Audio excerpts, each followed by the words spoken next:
Hi, this is Les-Levine, the self-proclaimed voice of truth and reason in Ohio sports.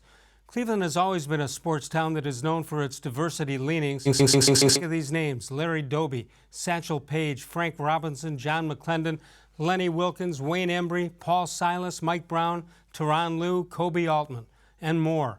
Cleveland's track record in diversity is as good as any sports city in America. And now the Cavaliers have taken the next step by hiring a woman, Lindsay Gottlieb, who until today was the head coach of the women's program at Cal Berkeley.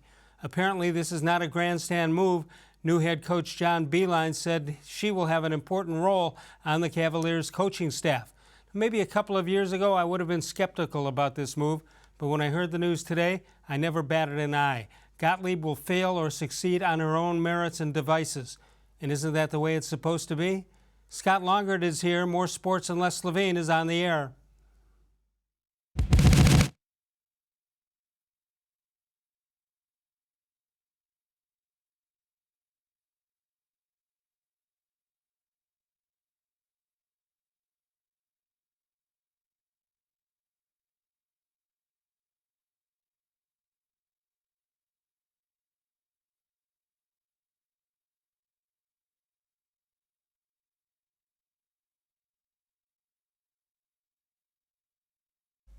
From the worldwide headquarters of More Sports and Les-Levine, it is a Wednesday night. Good evening, everyone. Welcome once again to More Sports and Les-Levine into our 23rd consecutive year, and as always, seen exclusively on cleveland.com. Scott Longert is here. He's written 4 books about certain eras in Cleveland Indians baseball. Sometimes they were before the Cleveland Indians. We'll talk about that and more. Scott, first of all, welcome to the show. We appreciate you coming on. And you've got this the book Bad Boys and Bad Times, Cleveland Indians in the years 1937 to 1941. Why would you pick those years? Well, I was really interested because Bob Feller made his debut in 36. I wanted to see what was happening in 37 and so on. That's where it came about. Yeah. One of the interesting things on Bob Feller and Jim Ingram, the great writer, and I talk about this all the time, that NBC actually broadcast on radio Bob Feller's graduation ceremony. So what did they do? They go down the list alphabetically, they get to Bob Feller, and they sign off? I think they did the whole ceremony. It wasn't very long, just a few minutes. Couldn't have been too many people in Van Meter, Iowa. Actually, they had about 800 in the gym, but really? I think half were people from out of town. They packed the gym and really kind of got everyone nervous there. All the valedictorian got nervous, and the person to sing the school song, I think, forgot some of the words. And Bob just said, like, thank you real quick. And that was it? That was basically it, yeah. Could you imagine doing that now? Oh, not at all. No. The way our communication is kind of interesting. Anyway, the Indians a loser today, 7-2. The Bats fell asleep to Cincinnati. They split that series. They'll play 2 more games down in Cincinnati. Here's the box score. 25,000 were there as they were last night. 7 runs, 9 hits, no errors for Cincinnati.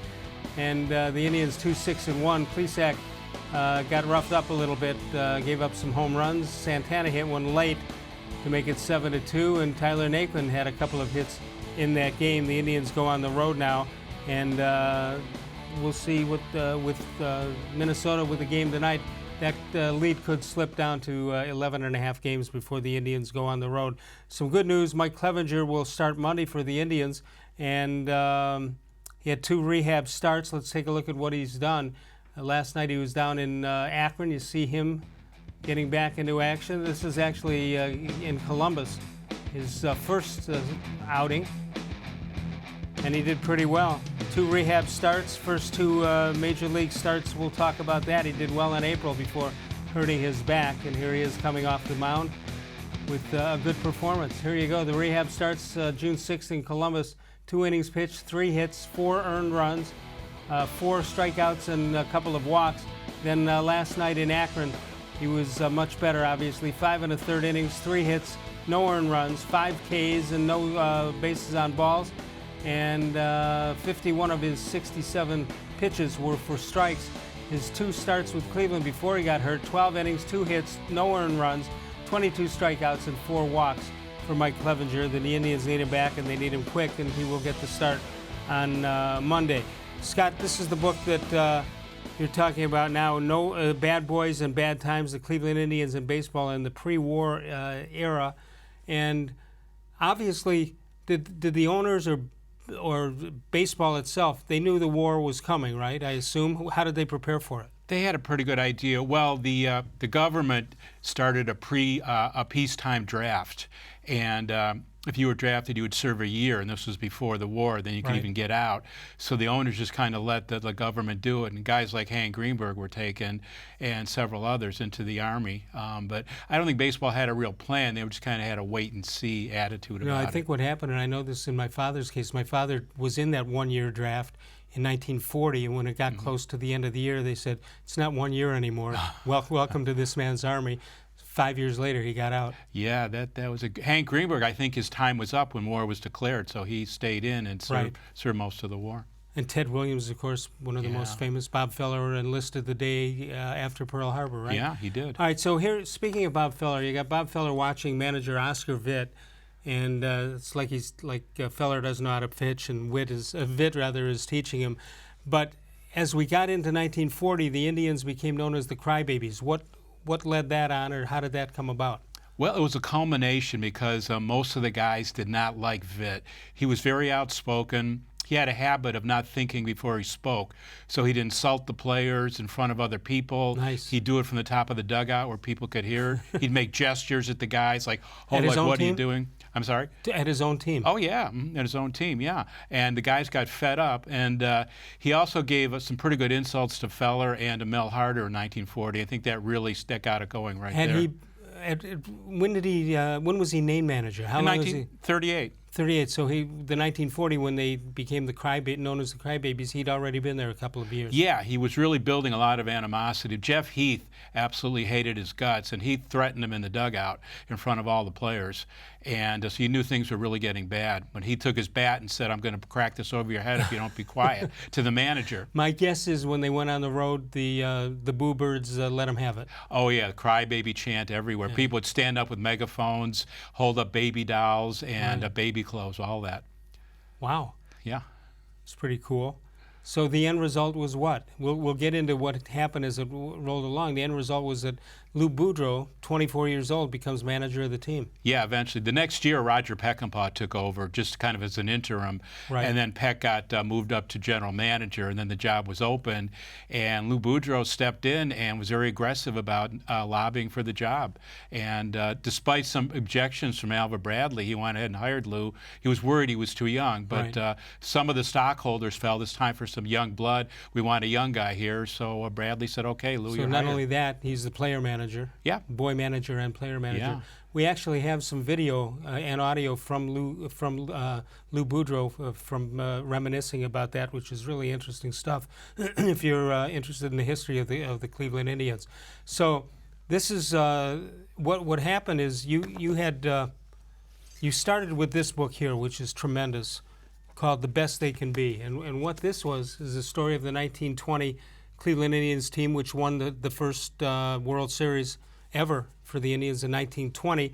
And you see what they wore starting after 1920. They wore uniforms that said World Champs. Now, that was up to the discretion of the owners, right? Any team that won the World Series could have worn them the next year until they lose their crown. Yeah, and that was, I think, the kind of an unwritten rule. Jim Dunn, the owner, was so proud of what he'd accomplished. Right. And it was the first 19 years in the league before they won a pennant and then a World Series. He wanted to really enjoy it, so he got the uniforms. I hadn't thought about this, but knowing 1920 was the first year where the Indians won. 1919, of course, was the Black Sox scandal. And until that wasn't decided until, 2 weeks left in the season? So what would have happened if the courts didn't rule what they ruled at that time? Would the season have continued on in 20? Well, the guys would have kept on playing, and they were making a charge. The Black Sox players. Yeah, they were still there in early September 1920. Right. They were making a charge on the Indians. It was getting close, but they had a key series, and the Indians beat them in the key game. Duster Males, who they brought up from the minors. Great name. Yeah, Duster. It was really intended to be that. Yeah. He got the guys out with bases loaded, and the Indians won it. Then just a few days later, the Black Sox were expelled. I think some people will say that if they hadn't been, they would have overtaken the Indians. I don't believe so. You don't know. The Indians were playing great ball then. I don't think they would have. It's ironic. You're talking about the White Sox and the Indians in 1920. And then in 1959, the Indians, I thought, had a tremendous team. and they had a big 4-game series with the White Sox in Cleveland, and every game was sold out, and fans standing behind the portable fences and all. The Indians got swept in the 4 and essentially knocked them out. Yeah. For a long time. Yeah, the White Sox were real adversaries over the years in many different ways. Right. Scott Longert is here. He's written 4 books about the Cleveland Indians, including this one. Addie Joss could have been, he's on his way to becoming the best pitcher ever, right? Until that time? He had a tremendous record. He was only 31. He had a lot of years ahead of him. What he might have accomplished would have been amazing. And fortunately, he died of meningitis, and we'll never really know. Right. 216-575-0403 is the number to call if you have a question or comment for Scott Longert. We'll come back. Oscar Vitt, an Indians manager through 1940. Then they became the Crybabies. We'll hear more about that when we get back. Scott is also going to be on the road. He was on the road last week. Here's what he's got coming up. June 15th from 1 to 3 at Barnes & Noble's in Metter. Then the 16th, which is Father's Day, at the Book Loft in Columbus. That's in German Village. You want to check that out from 1 to 3. Check out scottlongert.com. Great Father's Day gift for longtime Indians fans. Scott, we had somebody from Bob from Chagrin Falls called last night. Said how much he enjoyed the book. He said he knows the 1941 team by heart, and started to give me the lineup. We had to calm him down. I said, call Scott tomorrow night, which is tonight. We'll come back in a moment. You can follow us on Facebook, facebook.com/more-sports-and-les-levine, with new content posted each and every day. We'll check out some of your responses a little bit later in the show. More Sports and Les Levine continues exclusively on cleveland.com.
The Ohio Lottery Partners in Education program has been recognizing role model students and teachers since 2007. To nominate a deserving teacher or student, go to ohiolottery.com. In the About section, find Supporting Education. There, you can nominate students in kindergarten through 12th grade as academic all-stars. Teachers can be honored as the Teacher of the Month. Every school that participates is eligible for the School of the Year. The Ohio Lottery Partners in Education, where stars shine.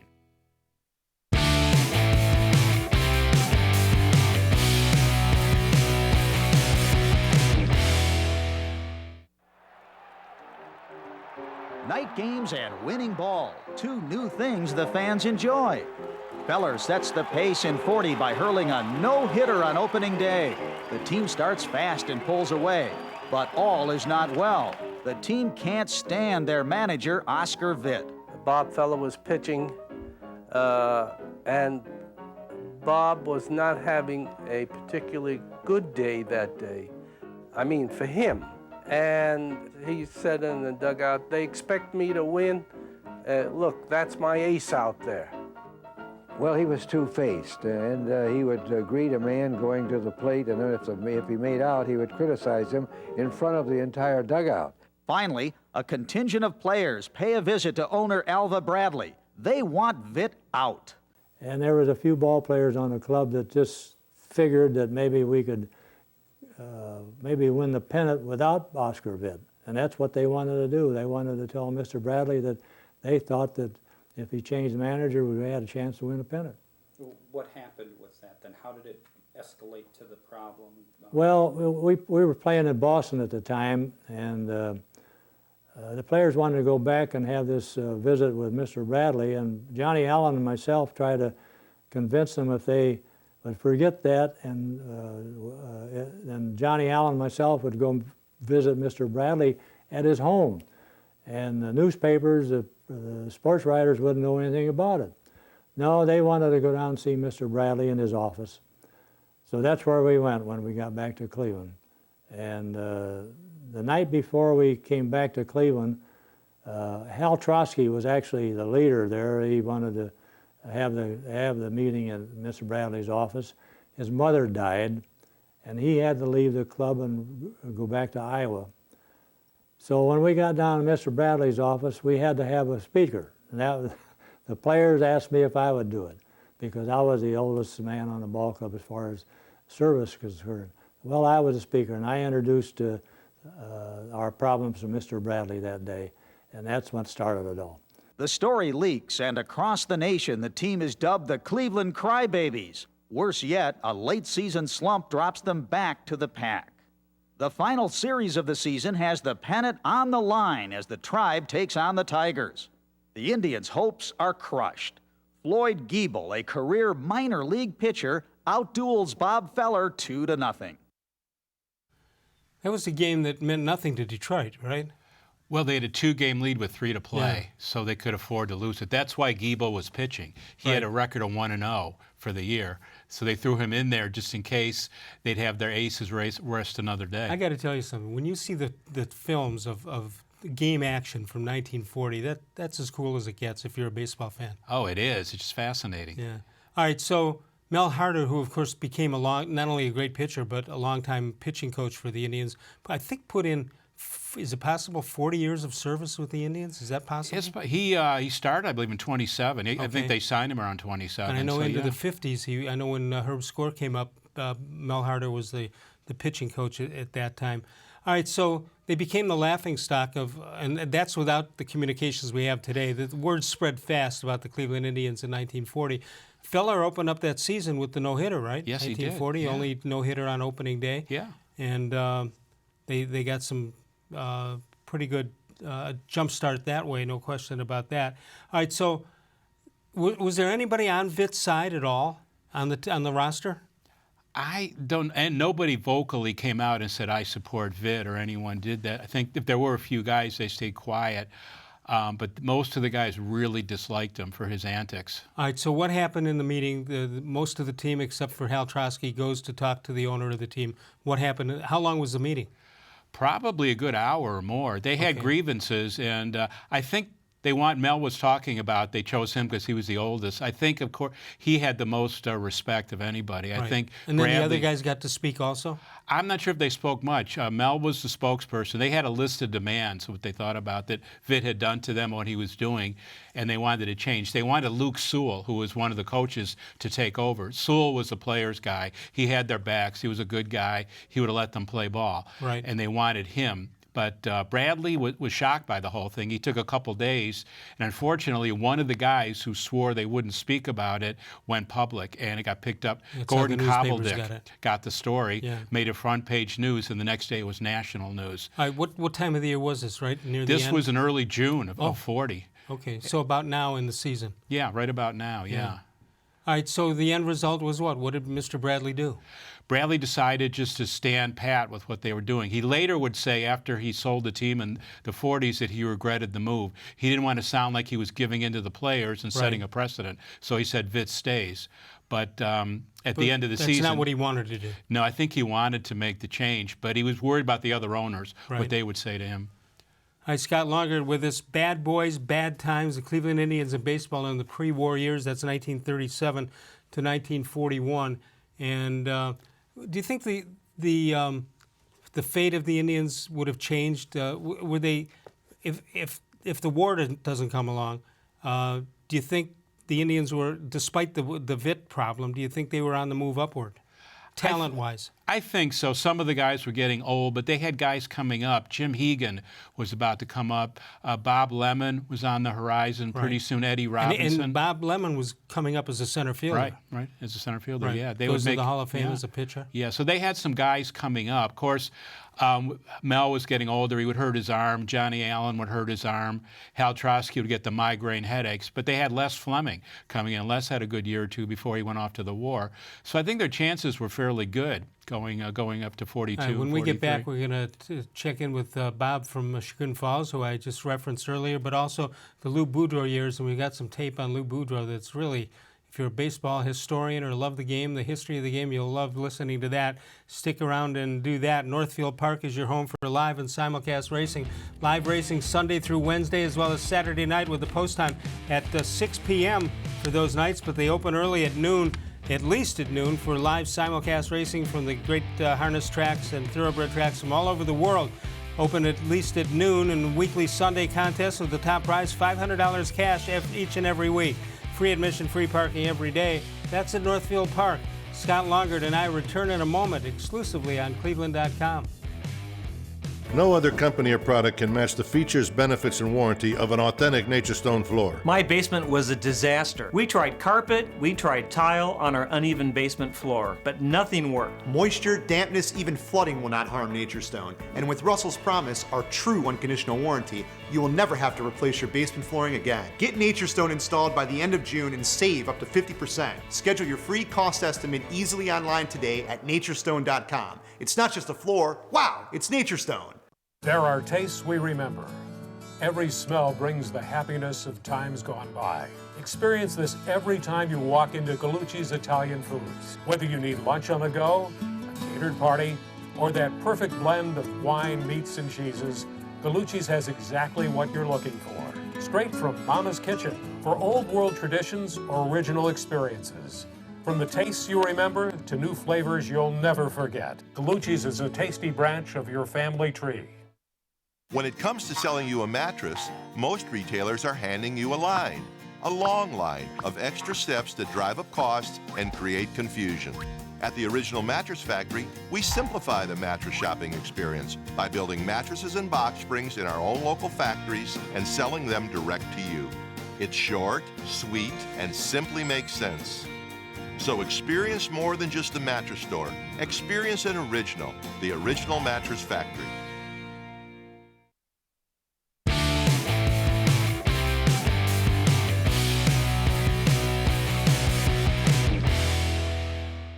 I don't know what got into me, but on the basketball court while I was instructing the freshman team some basketball strategy that we had at the university, the thought came to me of managing the ball club.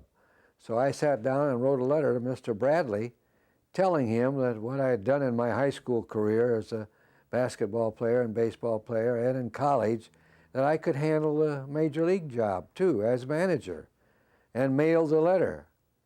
Then after I mailed the letter, I was only 24 at that time, and after I mailed the letter, I wanted it back. I became frightened and excited.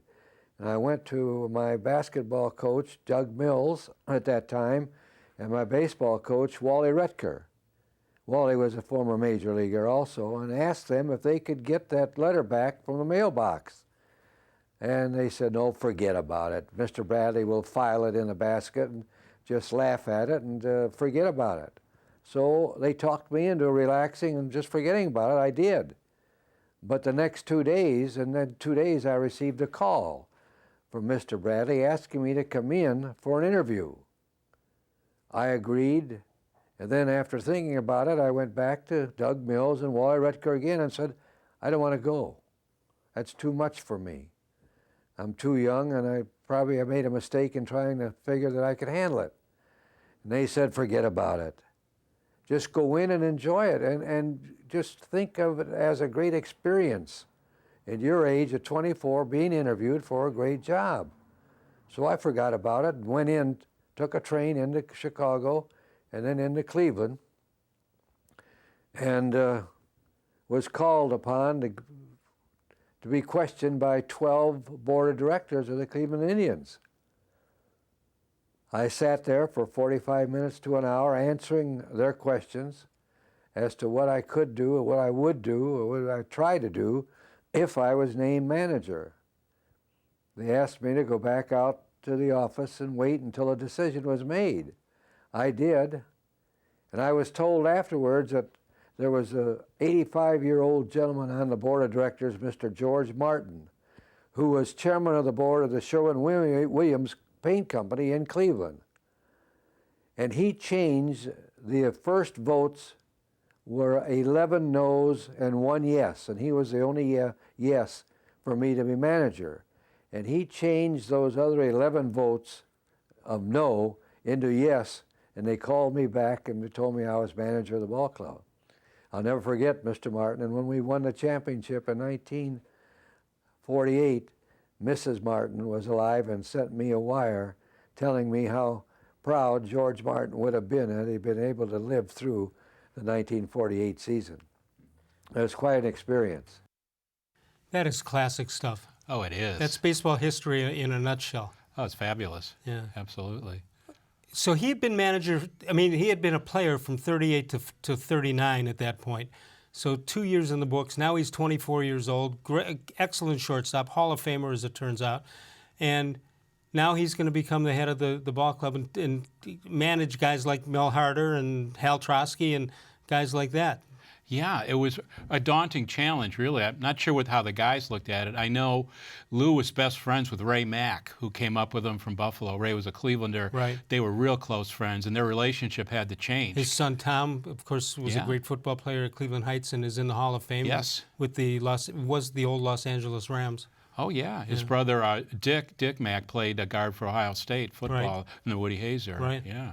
But he had to change his relationship. He couldn't go out, hang out with the boys or anything. He had to be now the guy in charge. And so, but he seemed to adjust it well. His first year, he hit .283, had a good season. So apparently he was able to handle it and the take 48 charge. year that he had was one of the great shortstop years of all time. Oh, he was tremendous. He had just hit .355. That's just for him. That was a career high. 100 RBIs. The home total. He did everything incredibly well. Let's go to the phones. Bob is in Chagrin Falls. Bob, good evening. Go ahead.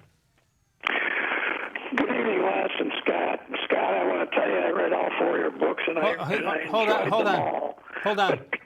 Bob. The last one. Yes. Hello. Bob, I'm going to ask you to move the phone out or something because we're getting too much static coming in. I'm sorry. I don't know. It's a remote. I enjoyed all 4 of your books, particularly the one and the last one you did, 37 to 41, because that was a period of time in which I became old enough to understand baseball and became a real fan. I remember the 41 lineup to this day. And I remembered also some of the pitchers that you didn't mention, but I won't get into that. I have one interesting thing to say, I think. A thing about Jeff Heath that was rather unique. He had a timing mechanism and a stance waiting for a pitch. He would crouch down on his knees and raise up in a slow cadence. And that was his timing mechanism.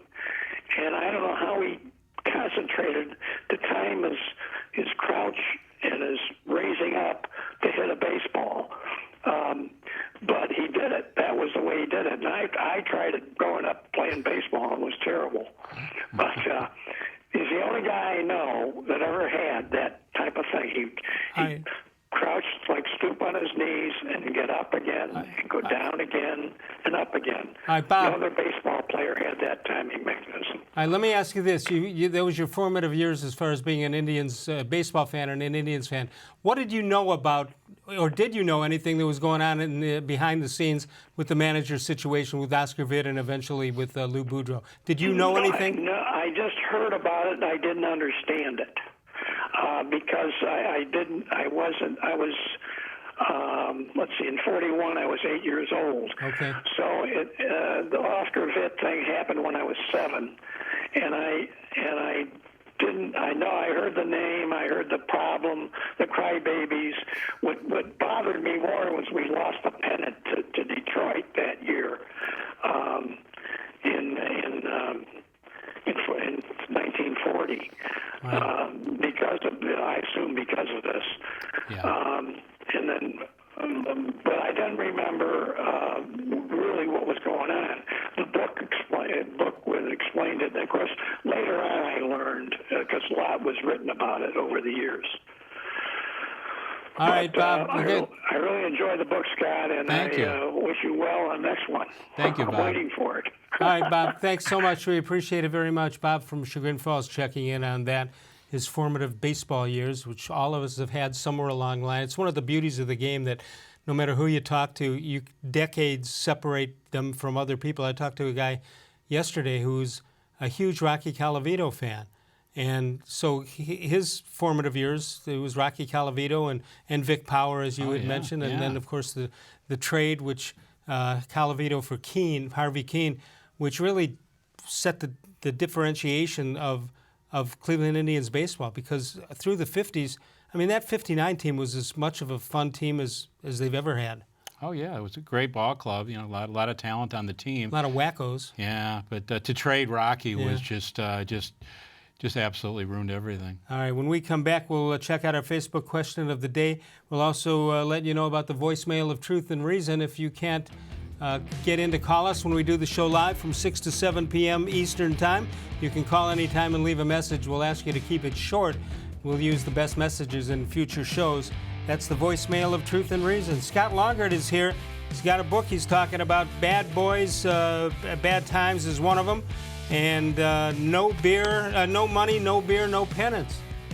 We'll talk about that and more when we get back. More Sports and Les-levine continues exclusively on cleveland.com.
It takes attention to detail. With your local Bryant dealer, you're getting more than just a technician. You're getting someone who pays attention to your needs and the little things that make a big difference. It takes a dealer you can rely on. And to keep your family cool this summer, let me show you how this works. It takes Bryant. Bryant. Whatever it takes. And to keep your family comfortable, it takes Smiley One Heating and Cooling. Find them at 440-449-HEAT.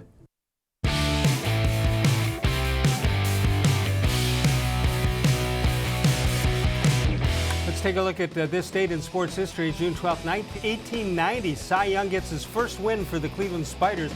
He would notch another 510 in his career. Little known fact, Scott, he would never win the Cy Young Award, as you know, right? Yes. And the Cleveland Spiders would be the first team to have a website. They were Spiders. Of course they were. Of course they were. Yeah. Well, I was starting to tell you the story off air, but I'll go ahead and tell you that now. But birthdays for today, June 12th. The great Marv Albert, born on this date. Married with Children, was born in 1947.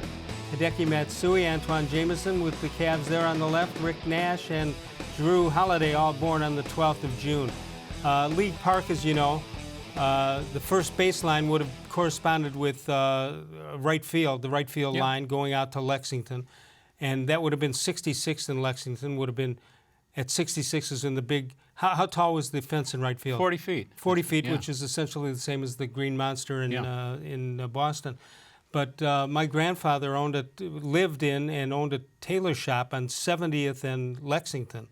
And so that would be a long home run straight to dead center would be in his house. And my father had two brothers, and my grandfather was a dry cleaner and a dry cleaner essentially, and a tailor. And he would do the suits of the players. Mm-hmm. And of course, in those days, the players all wore suits all the time. And on a day of a game, they had the three boys, and it was too heavy to carry all of them, so each one had to pick up one. Now, if the Indians were playing that day, one kid could take 12 of them. Sure. But on that day, they had to get one to get into the locker room. Oh, yeah. Just my grandfather had a small, I guess, dry goods store not a few blocks away. Right. And at like 2:30 in the afternoon, he'd yell out to my grandmother, "I'm taking out the garbage." He'd disappear. He'd be back for 5 hours yeah, later. he'd be back later. She would just glare at him, not say a word. But he would do this time and time Well, again. the other thing, and we can't picture it, but one of the reasons League Park was built on Lexington is that's where the streetcars went, and some of these kids would time it. They'd get out of school, and by the way, the schools would give them free tickets to a lot of games in those days. They did, yeah. But the kids would go as far down Lexington as they can to get on the train, the streetcar, the same one that the players were taking. I mean, the players would come into the game just like the fans were coming to the game. Unless they lived in a rooming house right in the neighborhood, they were coming from downtown. Exactly. So they had to ride the streetcar. Exactly. Yeah. Oh, sure they did. All right, so now we get into this. Well, let me do the Facebook question of the day. We'll get to that before we delve deeper into this. When the Indians have a day game during the week, how do you follow the game? So let's take a look at the responses we have. Frank Oswald says, TV, it's the only way to follow a program. Kevin Pyle says, I live in North Carolina, so I listen on Sirius XM or follow them on the ESPN app. Ted Moon lives in South Carolina. He says he subscribes to MLB TV on his mobile devices to watch or listen. In this case, our game is the free game of the day on MLB TV, so no charge for anybody. I posted it on our Greenville Browns backers page, so we'll have an extra 50 people or so watching. So there you have it. Pretty interesting stuff. 216-575-0403 is the number to call. Scott Longert is with us. All right, this cover is, number one, Oscar Vitt showing Bob Feller how to pitch. That's classic there. Yeah. No that gives you a sense of what was going on. Yeah.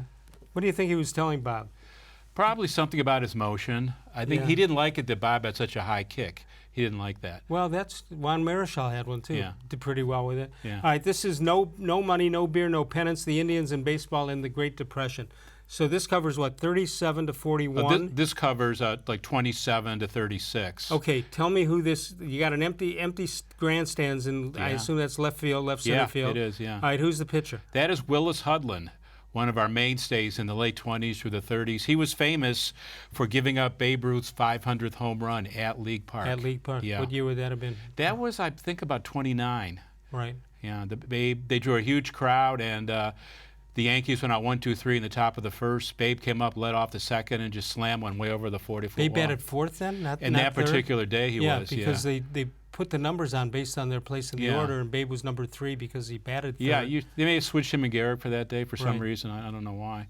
But he slammed a long one, and the reporter said after in the paper that the ball's still going. Nobody could find it. How many hot dogs do you think he had that day? Well, to celebrate, probably 10 or 12 at least, I'm sure. Hal Lebovitz said that Hal was a concessionaire at League Park, and Babe would give him a nice tip if he brought him a couple of hot dogs in the dugout. Oh, sure. Yeah, that was common. 216-575-0403 is the number to call. When you pick these, I mean, this one here, which is the Indians' first World Series championships, the best they could be, I found it fascinating. A lot of stuff I did not know. What happened in your research, Bad Boys, Bad Times, or No Money, No Beer, No Pennants, which is not one of the classic eras in baseball history. Did something, I don't want to say shock you, but surprise you so much that it just changed your whole attitude about these teams? Yeah, there were a number of things that I came across I didn't expect. I think the attitude of some of the guys were pretty bad. I mean, their idea, and some of them, was just to play the game, and that was it. You know, everything else is my time. Right. And would just disappear or stay out all night, and do some guys they couldn't do anything with, and they had to trade them or release them. That kind of surprised me. You're talking in this book, in the No Money, No Beer, No Pennants book? In all the eras, well, Johnny Allen came in that era, and Allen was just impossible to get along with. The littlest thing was great pitcher, 120 for him at 36, but he just had a terrible attitude. He hated the umpires, and any little thing would set him off. That surprised me. The guys couldn't control themselves better. He also caused fights. He wore not a sweatshirt, but a long sleeve T-shirt, I guess. And in those days, you weren't allowed to do that because, and he would cut the edges of them so it would flop around when he would pitch. Yeah. Now, I don't know when this changed, but There was a point in fairly recent baseball history that pitchers couldn't wear jewelry because it would shine, or earrings and things like that. But Johnny Allen, they made the old May Company did a major promotion. They put that sweatshirt or T-shirt, whatever it was, in the window of their downtown store. They did. And it just brought in hundreds and hundreds of people. Yeah, and the thing was, Johnny got fined $250 for refusing to take off the shirt. Think of how much money that was. Yeah. Well, Alva Bradley arranged with his brother Chuck, who was on board of directors of the department store, and Chuck quietly paid $250 for the jersey, and they gave the money to Johnny. And he didn't know it was Chuck Bradley that had done it. So but he was gladly accepted the money. He gladly accepted the money. Yeah, he sure did. Did you find out anything about Bob Feller that you did, or Boudreau that you didn't know? The thing about Boudreau was I felt really bad. The Indians did him a terrible turn when he was at the University of Illinois. He was a real prospect, and he had tryouts with both Chicago teams, but they respected the fact that he was a college kid. They didn't try and talk him into leaving college. So that wasn't done in those days? You didn't do that. The Big Ten frowned on it. They want unless a player said, I'm quitting college, I want to play pro ball, they frowned on it. Well, the Indians told Lou that he didn't know any better, that you don't have to sign with us, just give us a verbal agreement. We'll give $1,000 to your mom. She was really struggling in the Depression. She was divorced. And again, $1,000 in those days is that went immense. a long way, and $100 a month till Lou actually signed. They pretty much convinced him there was nothing wrong with this, and he was 19 years old. He agreed, and only was a few months later somehow the news got to the Big Ten commissioner, and they all met all the athletic directors, and Lou lost all his college eligibility. And in spite of that, he still signed with Cleveland. And what they did so I was really surprised he didn't think like, well, you guys really messed up my career. I'll go somewhere else on my college days. But he stuck with the Indians. Am I correct that Lou's final foray into managing was with the Cubs when they had 9 different managers going on? I think that might have been, at the time. I mean, he had been one of their radio announcers, and they brought him down to nine coaches rotated being manager of the Chicago Cubs. You can see why the Cubs took so long to win a World Series. Yeah, it took a little time, But I think they did. Lou, that really surprised me. They did such a bad turn to Lou. There was no reason to do it. They knew better than that, and they shouldn't have done that. Let me go back to this one. The best they could be, which of course is the story of the Indians starting 1916, going to 1920, and the year they won it in 1920. We're coming up on the 100th anniversary of Ray Chapman, who was the only player ever killed while playing the game. How did the Indians ever recover from that and go ahead and it happened in August of 1920. Right. So you had about a month and a half left in the season. You would think that would crush the Indians, but it didn't. Temporarily it did. They went in a tailspin. They lost a doubleheader to Boston. They fell out of first place. The guys were feeling horrible. But somebody came up with the idea that Ray wouldn't want to see this. Ray would want us to go on and win. For Ray. And they all started saying, win it for Chappie or win it for Ray. And the guys got motivated thinking that was what they wanted to do. They wanted to bring home a championship for Ray. And Joe Sewell came up and plugged the hole. I think that helped too. Right. Joe had a little bit of a rocky start, but having him at shortstop helped. And these factors pushed them back in the race, and they won it. And they gave a full share to Mrs. Chapman when they won it. Nice. Well, Mrs. Chapman was a very wealthy woman. She was. I think the gesture, though, was really to what they thought about Ray. Yeah, she was her dad ran East Ohio Gas and was going to set Ray up when he retired as an executive there. For a lot of Indians fans, the Chapman burial site is at Lakeview Cemetery, and he's right across the path from Elliot Ness. So, I don't know what that means. Well, Ness was a big Indians fan. Ness was? Yeah, he was. When he was city public service director, whatever title he had, safety director, he would show up at a lot of the ball games. I was not aware of that. Yeah. 216-575-0403 if you have a question for Scott Longert. Tomorrow night, the D-man, Dennis Maniloff, will join us from 6 until 7. And Sokolowski's University Inn has joined us every day for 25 years, located in Tremont, 5 minutes out of downtown. Take the Abbey Avenue exit. That's where you're going to find it. Where you've found it since 1923. It's Cleveland's oldest family-owned and operated restaurant, the winner of the James Beard Foundation Award. Only five restaurants get named it each and every year. None from Cleveland other than Sokolowski's University Inn. Congratulations to them. Open 11 to 3 Monday through Friday. Friday and Saturdays for dinner in Tremont with the greatest view of downtown Cleveland. Mike and Bernie Sokolowski's University Inn. We'll come back in a moment. Scott Longert is with us. We're talking about his great books. If you're an Indians fan, longtime Indians fan, we'll come back with this date in Les-Levine history and more exclusively on cleveland.com. No other company or product can match the features, benefits, and warranty of an authentic Nature Stone floor. I had an epoxy-based sand paint on my floor that deteriorated, and that's why I called Nature Stone. Why paint? It's expensive, it's ugly, and it doesn't last. Nature Stone is always affordable. It's beautiful, and with Russell's Promise, our true unconditional warranty, you will never have to replace your garage floor again. Schedule your free cost estimate easily online today at naturestone.com. It's not just a floor, wow, it's Nature Stone. When it comes to selling you a mattress, most retailers are handing you a line.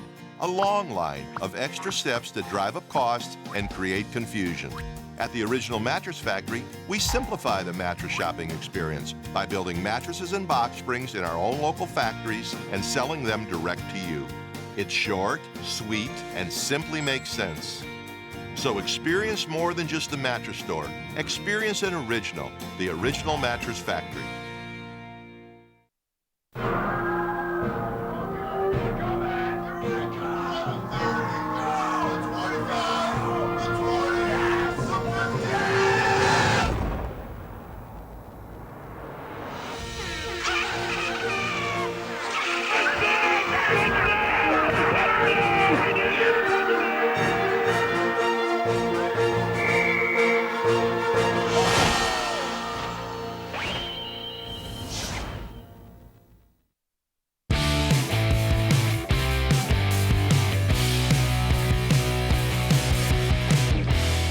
Take a look at this date in Les-Levine history. June 12, 1999, when his fantasy camp teammates watched Les play, he got voted the Cy Old Award instead of Cy Young.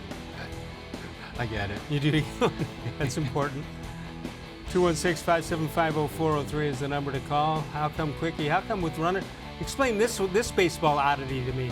With runners on second and third and 2 out, the hometown fans will cheer if the batter works the pitcher for a walk, but if he's intentionally passed, they're going to boo. Explain that one to me. Yeah, that's a tough one. You know, it's good strategy. I don't know why people boo. It's like you need to put a guy on. You have to put him on. You want the guy to get a hit. On the other hand, you're going to boo if he walks. All right, okay. Whatever. One of my favorite lou-boudreau stories, or stories from those years, was when Satchel Paige was finally going to get a tryout. He was 42 years old at the time when he came here in 48, and apparently Bill Veeck called Lou Boudreau and said in the morning, and said, "Come on down to the stadium. I got." He didn't tell him who he had there, and he gets there and he knew who Satchel Paige was, and so Boudreau wanted to have him work out and pitch, and Lou said, "Go ahead to the mound. I'll catch you." He says, "No, I'm not going to throw it at home plate." And he takes out a napkin, and he puts it down on home plate, and he threw 10 pitches. 8 of them were perfect strikes over the napkin. Oh my goodness. That's when he was 42 at that point. Yeah. Well, you think about when he was 25 or 26, what he could do. You can only imagine. Yeah. All right, so you mentioned Jeff Heath before. What about him? Jeff was a great left fielder, a really good hitter, very talented. Football player, too. He had a bunch of college scholarships to play football, but he turned them down for baseball. But he had a terrible temper, and he hated Vitt from the get-go. And they had a run-in the dugout, and Heath took his bat over his head and told Vitt, "One more word out of you, I'm going to crack this over your head." And I think he meant it. People believe he meant it? I think he did mean it. Yeah. He probably would have. Heath also, in 1939, he went ahead after he struck out pinch hitting. He hated to pinch hit, and he told Vitt that, but it was Vitt's call. He took his bat and just fired it. It hit the top of the Indians' dugout and somersaulted into the stands and hit Louis Seltzer, the editor of the press, on the shoulder. That's not good. Yeah, and he got thrown out of the game. Louis Seltzer's the guy who got Sam Shepard convicted pretty much, right? Yeah. So he got a scare there. He was a powerful guy. Yeah. Then when he got back in the lineup, he did this almost the same thing. This time a fan was heckling him at League Park. The fan was in the first couple rows, and he popped out in this with guys on base, and everybody ran out in the field. It was the 8th inning. The umpires were at the mound talking. Heath came around the corner of the dugout and leveled the guy, knocked him down. And the police came running and got between them, but the umpires didn't see it, so Heath didn't get a suspension at the time. They couldn't write a report because they didn't see the incident. All right, another guy that I don't really know much about, but Ben Chapman, not Ray Yes. Chapman, but Ben Chapman. Ben Tell me Chapman. about him. Yeah, Ben was originally Yankee. He insulted Babe Ruth several times, thought he should get more money than Ruth because he was that good. Chapman went in the stands. Wait. He told Babe to get more money? He told that he should get more money than Babe. He should be. Because he was playing center and he was covering for Babe and Wright. And he said, I should get more money. You really worry. You have Babe Ruth, you worry how he plays defensively. Yeah, but Chapman would do things. He went in the stands after people. Some of the Indians, I don't know why, traded for him in 1940. And Ben was our guy then. At the Tiger series at the end, when we lost the pennant, he tried to go in the stands after a fan. And then Ben was traded away, but he would resurface as manager of the Phillies, and he'd be out there when Jackie Robinson made his debut. And Chapman said just horrible language to Robinson over and over again, was harassing him from the dugout. And I don't think Robinson ever forgave Chapman for that. When Boudreau was named manager, he was the player manager, obviously. Later on, the Indians had Frank Robinson, although he was the DH more often than not. Were there any other player managers in the game at that point? I mean, was that one of the first question about hiring Lou Boudreau is he's only 24 years old, only in the league for 2 years. But was it out of the norm to have a player manager then? No, because Joe Cronin was doing that with Boston. He had Ted Williams then, and he was player manager, at least in 1940. I think he was in for a couple more years, so that wasn't that unusual. Cronin was fairly young when he took that job, too. He wound up being American League president. Yeah, Cronin went on. Yeah, quite a career. And in 1920, the player manager of the Indians was Tris Speaker, so it wasn't all that unusual. So here, they've only won, the 2 years they've won, you had player managers. You had Tris Speaker in 20, and you had Boudreau in 48. Yeah. Doesn't it stand to reason that maybe, I don't know, Jose Ramirez or Francisco Lindor Frankie should be named? Lindor, yeah. Well, it would be that It's tradition. one way to keep him. Yeah, another shortstop and at a young age. Yeah, Right. why not? Yeah, maybe it would shake things up. Yeah. Well, it's fascinating stuff. What else? Anything else come to mind about any of these? The no beer. What's the no money, no beer, no pennants? The reference to the no money, no beer is the Depression. Yeah, no Coming beer. out of the It was Depression? still prohibition. You couldn't get a beer, so most guys didn't have a dime to their name. They couldn't go to a game. They couldn't drink a beer Right. unless they went to a speakeasy. Which is why you can only find 2 people in the grandstand. that's another significant. You notice that. That's a typical game in the afternoon. They might have drawn 1,800. What would a ticket in 1940? What would a ticket in the bleachers cost in those days? Maybe 50 cents. 50 cents. 75 tops. Yeah. And they had concessionaires walking around. Oh yeah. They sold them hot dogs. But how about? Did they also have concessions underneath? Yeah, they had. I think in 1940, when they were playing the Tigers and they had a shot to win the pennant, they had like 20 stands open. In addition to the, I think it was over 100 vendors walking around selling. All right, we're going to come back one more time. I want to tell you where Scott is going to be in the next week. At Father's Day coming up, and he's got some book signings scheduled. One is in Menor. There you go, from 1 to 3 on this Saturday, Barnes & Noble in Menor, and the 16th, which is Father's Day, but not too late to get this book. 1 to 3 p.m. at the Book Loft. He'll be on the road down in Columbus. That's in German Village. You can contact him or check him out at scottlongert.com. If you're an Indians historian, these are books you got to have in your library. And we'll come back one more time with Scott Longert, exclusively on cleveland.com.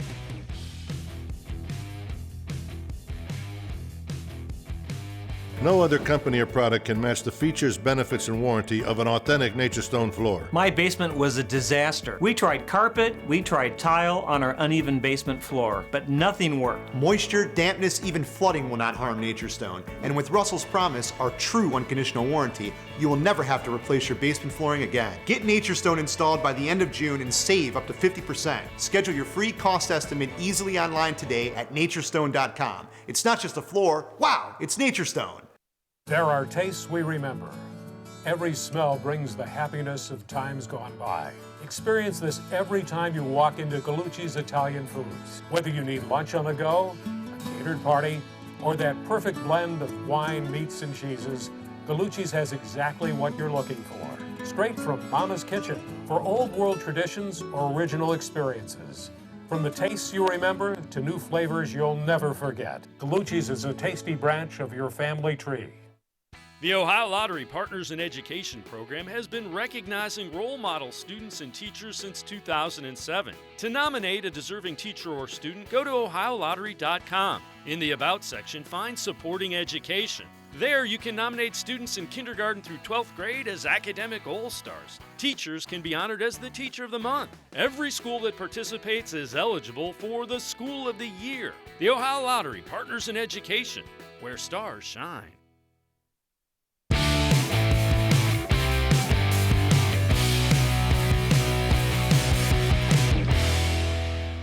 Tomorrow night, Dennis Maniloff joins us from WTAM Radio. He's got some sort of an announcement tomorrow about his future. We'll can't wait for that one. You see us from 6 to 7 p.m. Eastern Time, and then you can archive it anytime on cleveland.com. You can also go to facebook.com/more-sports-and-les-levine with new content posted each and every day. All right, Scott, you watch the show, so you know this is time for some How Come Quickies. Yes. Whether you know it or not, just nod your head. All right, this comes from Mitch in Kent. How come the man at the Vlasic canning factory who fell into a vat found himself in a pickle? Is that okay or not? So-so. So-so, Yeah. all right.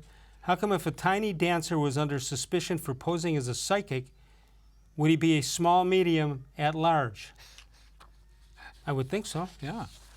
Peggy Mayer, who's been a late contributor and very, very well done. How come a pessimist's blood type is always B negative? How can you argue with that? That's a good one. That is a good one. Cleveland Bill, how come when the playing field was leveled, the dugouts disappeared? I have no idea what that means. Can you help me on that? I'm not sure what he's getting at. Let's see. How come when the playing field was leveled, the dugouts disappeared?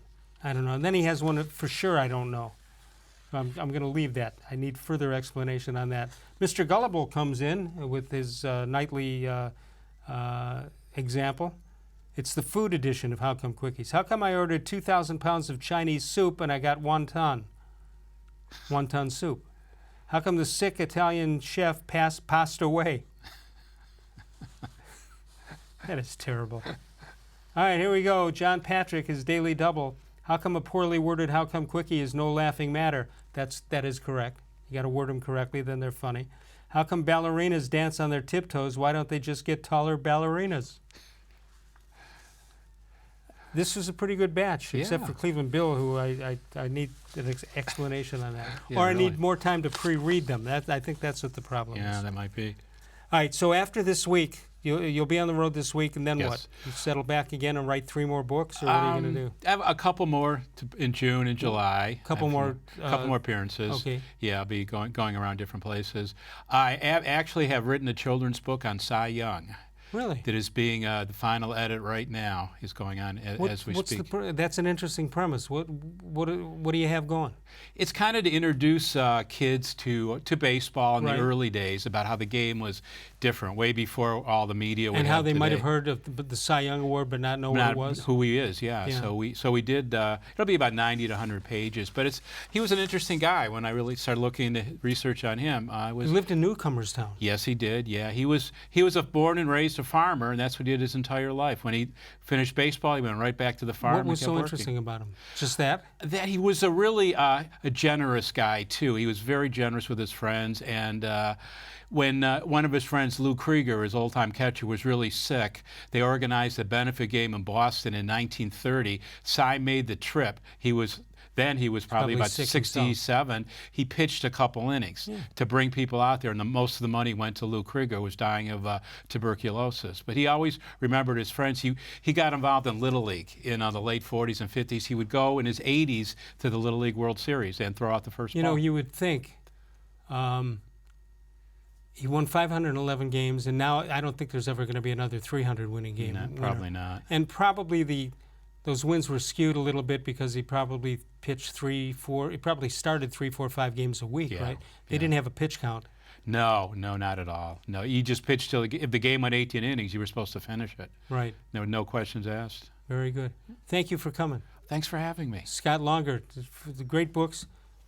In no particular order, this one here is No Money, No Beer, No Pennants, Baseball in the Great Depression with the Cleveland Indians, and it covers the years, 37 to 41. Yeah. Actually, that covers 27 to 36. 27 to 36, and this one is 37 is to 37 to 41, 41 when Bob Feller showed up, and you see him with his manager trying to throw the ball, Oscar Vitt, who was not very well liked.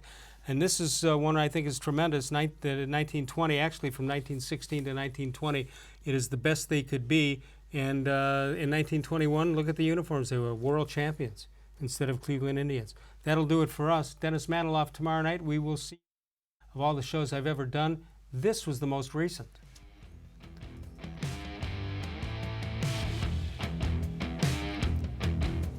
Excellent. Oh, thank you so much.